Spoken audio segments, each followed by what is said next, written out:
Fala você ligado aqui no canal Bora Fazer um Curta, e hoje nós vamos falar sobre um dos melhores filmes de 2017 que ninguém viu. Qual é esse filme, Marcel? A Ghost Story. A Ghost Story, dirigido por ninguém mais, ninguém menos do que... David Lowery. A Ghost Story sequer estreou aqui no Brasil, não é mesmo? Teve um lançamento muito fechado. Não, tipo, foi um ou outro cinema que resolveu passar só de altruísmo mesmo. É. Que, tipo, o filme nem tem título em português, não tem distribuidora, deveria ser a história de um fantasma, só que nem isso traduziram. Nem isso eles tiveram o trabalho de fazer. Então, assim, tipo, o que a gente pode dizer é que, tipo, a Ghost Story é um filme que ninguém viu, não estreou no Brasil, mas você precisa assistir. Urgentemente. Porque é um dos melhores filmes de 2017, junto com Mãe, junto com Blade Runner, junto com Uma Mulher Fantástica. É um filme que, do ponto de vista de atmosfera, ele é um filme, inclusive, muito imaginativo até.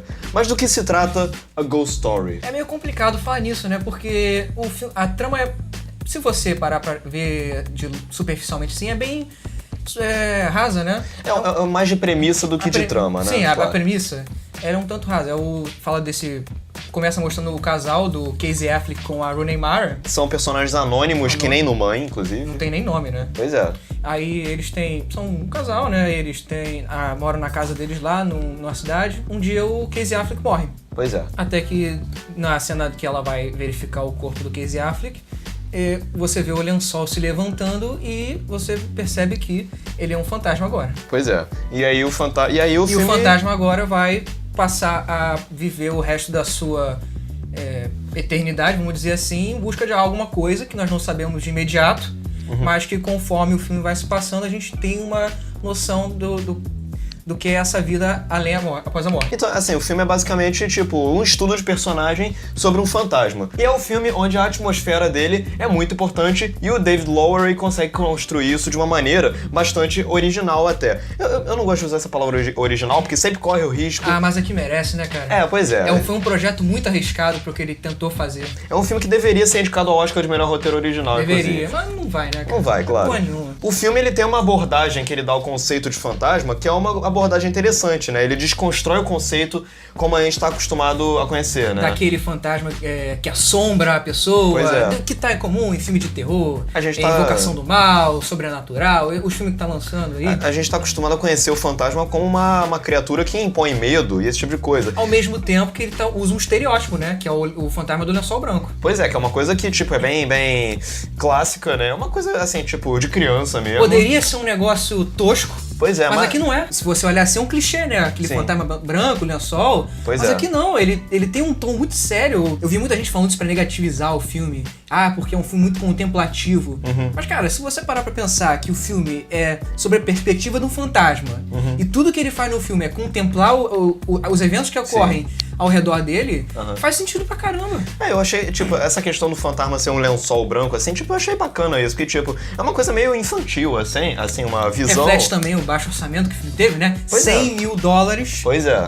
E mesmo assim, cara, tipo, eu acho que é uma coisa interessante, porque isso, novamente, é a desconstrução do conceito. Você pega o estereótipozão do fantasma, só que você transforma ele numa figura trágica. E, tipo, eu nunca mais vou conseguir encarar o fantasma da mesma forma. Como uma criatura que dá medo, esse tipo de coisa. Não, cara, pra mim, assim, o fantasma, ele é uma criatura que tá presa num pesadelo, que não acaba nunca mais, sabe, cara? Ele tá vendo o sonho dele ir embora na frente dele, a vida dele acabar, assim, sabe?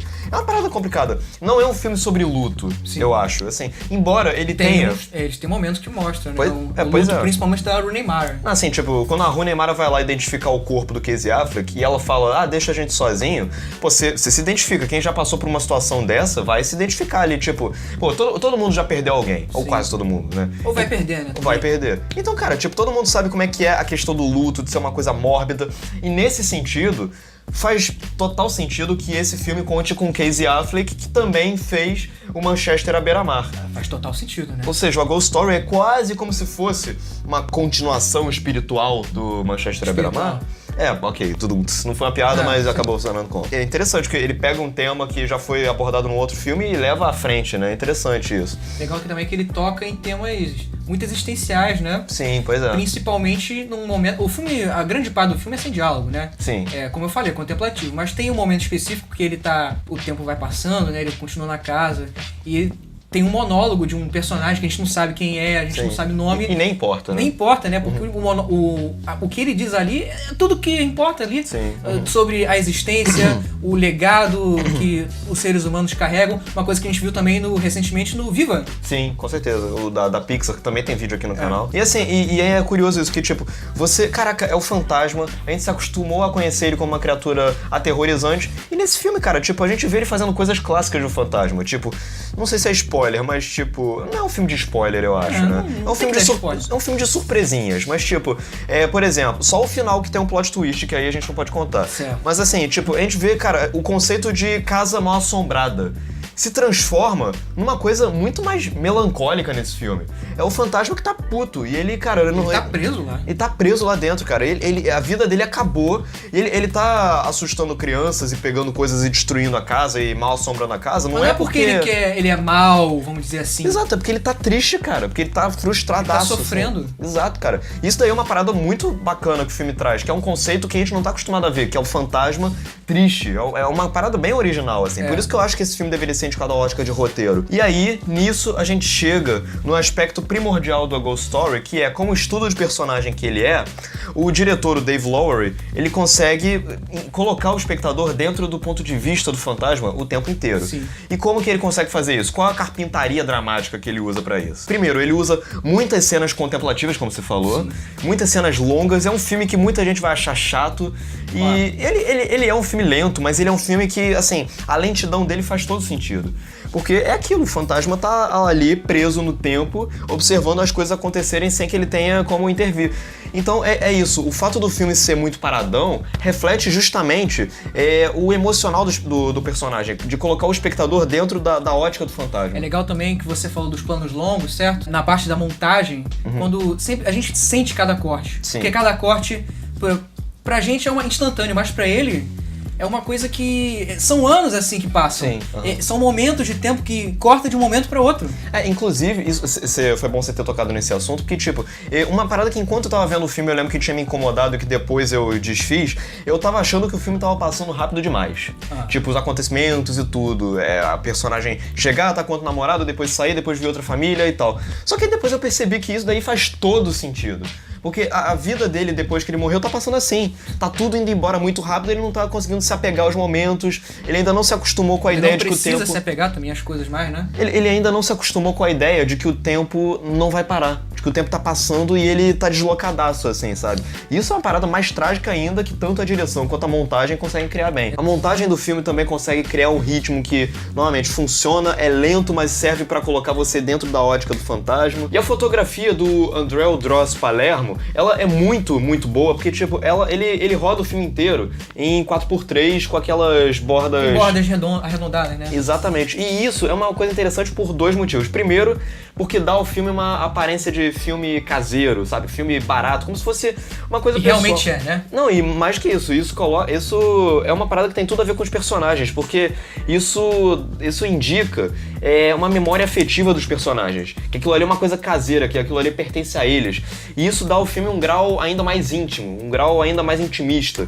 E outra coisa, que isso daí ajuda a colocar a gente na ótica do personagem do fantasma, né? E a fotografia é uma fotografia sombria, tipo, com cores dessaturadaças, assim, tipo... Bem cinzento, né? É um filme cinzento pra caramba, e tipo, mas sem soar exagerado, sabe? É um filme que, nesse sentido, ele evoca aquele conceito de luto, sabe? Das coisas estarem sempre cinzentas e sem cor e tal, mas sem soar exagerado. Além disso, a trilha sonora, eu achei uma trilha sonora muito boa, me lembrou muito a trilha da Chegada, com muito instrumento de corda, assim. Consegue criar duas coisas. Primeiro, consegue fazer o espectador se sentir inquieto, até meio tenso, mas ao mesmo tempo isso evoca uma coisa meio mórbida, meio sombria, meio melancólica, sabe? É uma trilha que funciona nesses dois caminhos, assim. E pra completar, eu acho que tanto o desenho de som quanto a direção e a montagem conseguem criar um casamento legal em algumas horas onde eles conseguem brincar muito com a diegese da música. Por exemplo, tem uma montagem paralela onde a gente tá vendo a personagem da Rooney Mara escutar uma composição que o Casey Affleck acabou de compor pra ela. Isso se passa no passado. Isso se passa no passado. E ao mesmo tempo a gente tá acompanhando a personagem da Rooney Mara no presente, escutando a mesma música com o fantasma ex-Casey Affleck ouvindo de fundo, né? São duas cenas aparentemente iguais. Pois é. Mas com contextos totalmente diferentes. Pois é, porque no passado passado, a personagem da Rooney Mara tá escutando a música e a música, ela funciona de uma maneira extra-diegética, ou seja, é como se fosse uma trilha sonora, embora a Rooney Mara também esteja escutando, né? E aí, tipo, isso simboliza, tipo, a gente, como espectador, se sente mais imerso no universo diegético daquela cena. Aquele luto que ela tá sentindo. A gente tá escutando aquela trilha como se fosse uma trilha mesmo, assim, uma trilha extra-diegética junto com a Rooney Mara. Nesse sentido, os conceitos se embolam. E no passado, a fotografia é uma fotografia bem mais quente, com cores mais alaranjadas. E aí, quando vem pro presente, a Rooney Mara tá no chão, escutando a trilha, e a trilha não é mais extra-diegética, ela funciona única e exclusivamente de forma diegética, ou seja, só a Rooney Mara tá escutando aquele som cheio de ruídos, assim, sabe? E a fotografia volta a ser aquela fotografia sombria. Aquela coisa, ela se fecha, né? Exatamente, a gente tá ouvindo essa música de uma maneira mais distante, com uma Rooney Mara de intermédio, sabe? Pra fechar, o elenco, que na verdade... É basicamente só os dois, né? Pois é. Principalmente o Casey Affleck. O Casey Affleck, ele é assim, nos momentos onde ele tá vivo, ele faz um ótimo trabalho, assim, consegue criar um personagem que soa plausível, mas quando ele tá de fantasma, a performance dele é uma performance bem mais minimalista, né? Os movimentos corporais dele, super lentos Tanto e tal. É basicamente o que ele faz, né? Que se movimenta pela casa, pelos ambientes. Pois é. Mas ainda assim, os movimentos bem sutis dele conseguem dar uma vida impressionante ao fantasma, que é uma coisa meio irônica e tal. A Rooney Mara, ela tem vários momentos longos pra brilhar, não é mesmo? Certo. Ela... Em especial aquele momento que eu ouvi muita gente falar, reclamar, né? Que ela vai comer a torta. Que é uma cena deve durar uns 5 minutos. Acho que tem uns assim. 6 minutos essa cena. Pois é. E é uma cena interessante, porque... Mas ela é feita pra te desconfortar. Cara, a Rooney Mara, ela nesse filme, ela consegue criar o retrato perfeito de uma pessoa que ainda não saiu do luto, eu acho. Ela chora com naturalidade, ela não fala muito, não tem muitos movimentos faciais, nem nada assim. É uma performance minimalista que funciona. Então, por fim, é isso. Assim, se o Mãe conseguiu fazer a gente se sentir na pele da mãe natureza, o A Ghost Story consegue fazer a gente se sentir na pele de um fantasma torturado. Pela condição dele. E isso é muito foda, sabe? E é um filme muito bem cuidado do ponto de vista técnico, o desenho de som consegue reforçar muito bem, por exemplo, o ruído que o fantasma faz numa parede, por exemplo, de descascar a parede. Isso, novamente, joga a gente no universo diegético da obra. É um filmaço, realmente. Então é isso, assistam a Ghost Story, é um filme que eu vi no meio do ano passado, eu consegui, por meios alternativos, assistir. Eu não reassisti o filme, mas é um filme que ainda continua muito na minha cabeça. É um filme que vale a pena ser conferido. Sim. E que, infelizmente, o pessoal não vai ver, né? Não vai ser lançado em cinema. Mas agora vai ver. Agora vai ver, né? Fazer um curto aí, vamos ver assim. Bom, então é isso. Chegamos ao final desse videozão super especial. A gente falou bastante sobre a Ghost Story, que é um filme que a gente adorou demais. Então, é isso. Deixa aqui nos comentários. Assista e o que você achou de A Ghost Story, agora que você vai ver o filme. Comente aqui as suas percepções do filme. Pois é, e dê like no vídeo. Acompanhe a maratona do Oscar. Acompanhe a maratona do Oscar, a qual a Ghost Story infelizmente não faz parte. Pois é. Inscreva-se no canal. E é isso. Um grande abraço. Valeu! Rimou isso aí. Ô, Arthur, porra! Tudo que eu falar corta, tá? Então não fala, porra. Não fala. Não, é pra nem comentar, sei lá. Não é pra dar piscadinha, sabe? Não é pra dar piscadinha. Ele não existe, ele não existe. Ele não existe, eu olho ele, não existe não, babaca. Peraí, gente, eu tô tentando aumentar. Arthur, não é pra você falar nada. É sério, cara, eu tô muito desesperado, peraí. Vai Você não tá entendendo, cara. Eu tava quase morrendo aqui. Calma, Ele respira. tá respirando, mano. Caralho, peraí. Você tá tentando arrotar? O olho tá até caindo, mano. O olho tá até caindo. Cara, tá O dando- olho mudou de lado aí. O olho Vai, Tá bom assim. Tá bom. Ok, agora voltei. Por isso eu vou fazer, sério. Cheio de catarro na garganta. Cheio. Caralho, cuspiu no lençol. Depois. O cara tá quase morrendo aqui. O que você fala?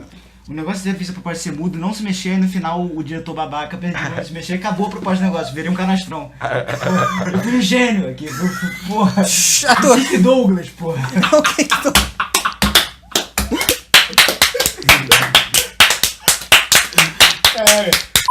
Vamos lá. O que Douglas em que fase? Qual a fase do que Douglas? Aquela que ele comeu seu cu.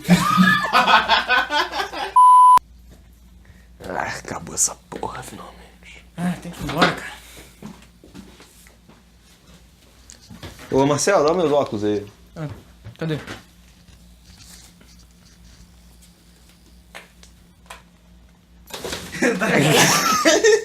Caralho, meu cu tá dando muito.